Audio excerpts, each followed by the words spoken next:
तो नमस्कार दोस्तों, आप सभी का फिर से एक बार और स्वागत है हमारे यूट्यूब चैनल भोजपुरी पेज में। और मैं हूं आप सबका दोस्त भाई अजीत यादव।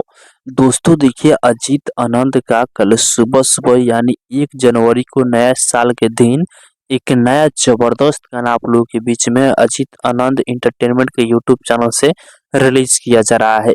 दोस्तों देखिए, गाने का नाम है श्रीमती बना लो। जी हाँ, गाने का नाम है श्रीमती बना लो, जो कि इस गाना को राइटर कृष्णा जिया लिखे हुए हैं। आप लोगों को बता दें कि राइटर कृष्णा जिया जब भी गाना लिखते हैं भाई, बहुत ही सुपर डुपर हिट होता है और गाना बहुत ही जबरदस्त गाना होता है।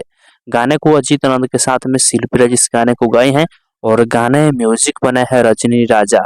जो कि इस गाने में अजीत आनंद के साथ में स्टार कास्ट में एक्ट्रेस नजर आएंगी अनुराधा यादव। तो आप लोग कल सुबह तैयार है कि इस गाने को सुनने के लिए। गाना बहुत ही जबरदस्त गाना होने वाला है। तो बाकी दोस्तों, फिलहाल का ये अपडेट है। आप लोग इसके बारे में क्या करना चाहते हैं कमेंट बॉक्स में बताइएगा। और इसी के साथ हम इस वीडियो को समाप्त करते हैं। अभी तक इस वीडियो को लाइक नहीं किया है तो लाइक कर दीजिए, और इस चैनल को सब्सक्राइब नहीं किया है तो सब्सक्राइब भी कर लीजिएगा, क्योंकि इस चैनल पर भोजपुरी इंडस्ट्री का हर एक अपडेट सबसे पहले आप सभी को मिलेगा।